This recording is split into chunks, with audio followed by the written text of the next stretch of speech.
Hi అండి, welcome back to special dish. ఈ రోజు వీడియోలో ఒక సింపుల్ రెసిపీ చూపించబోతున్నాను. ఇది అచ్చం రోడ్ సైడ్ బండి మీద దొరికే చట్నీలా ఉంటుంది. ఇది అన్ని బ్రేక్ఫాస్ట్ లోకి ఇడ్లీ, దోశ, వడ, బోండా అన్నిట్లో కూడా చాలా చాలా బాగుంటుంది. తప్పకుండా ట్రై చేయండి. ముందుగా ఒక మిక్సీ గిన్నె తీసుకుని అందులోకి హాఫ్ కప్పు పుట్నాల పప్పును యాడ్ చేసుకోవాలి. ఇందులోకి పావు కప్పు పచ్చి కొబ్బరి ముక్కలు యాడ్ చేసుకోవాలి. అలాగే 3 పచ్చిమిర్చి ముక్కలు, 2 టేబుల్ స్పూన్లు కొత్తిమీర, 2 పొట్టు వలిచిన వెల్లుల్లి, ½ ఇంచ్ అల్లం, రుచికి సరిపడా సాల్ట్, కొద్దిగా చింతపండు యాడ్ చేసుకోవాలి.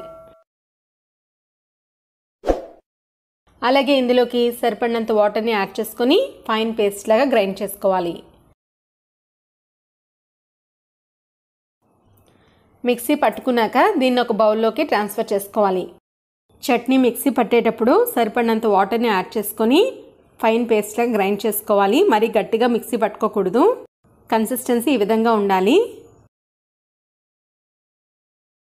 ఇప్పుడు దీనికి పోపు పెట్టుకోవాలి. దీనికోసం స్టవ్ మీద కడాయి పెట్టుకొని అందులోకి 1 టేబుల్ స్పూన్ ఆయిల్ని యాడ్ చేసుకోవాలి. ఇందులోకి ½ టీ స్పూన్ పచ్చిశనగపప్పుని యాడ్ చేసుకుని వేయించుకోవాలి. అలాగే ఇందులోకి ½ టీ స్పూన్ ఆవాలు, ½ టీ స్పూన్ జీలకర్ర యాడ్ చేసుకొని వేయించుకోవాలి.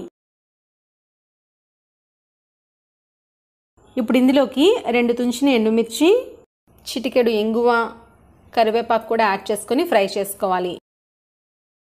ఈ పోపు కాస్త వేగిన తర్వాత దీన్ని ముందుగా మిక్సీ చేసి పెట్టుకున్న చట్నీలోకి యాడ్ చేసుకుని బాగా మిక్స్ చేసుకోవాలి. ఈ చట్నీ అచ్చం రోడ్ సైడ్ బండి మీద దొరికే చట్నీ లానే ఉంటుంది. రోడ్ సైడ్ బండి మీద దొరికే చట్నీ టేస్ట్ ఏ 5 స్టార్ హోటల్లో దొరకదు కదా, చాలా చాలా బాగుంటుంది. ఈ చట్నీ అన్ని బ్రేక్ఫాస్ట్ లోకి ఇడ్లీ, దోశ, వడ, బోండా అన్నిట్లోకి చాలా చాలా బాగుంటుంది. తప్పకుండా ట్రై చేయాల్సిన రెసిపీ అండి. మీకు గనుక ఈ వీడియో నచ్చినట్లయితే లైక్ చేయండి. మరిన్ని వీడియోస్ కోసం నా ఛానల్ ని సబ్స్క్రైబ్ చేసుకోండి. Thank you for watching.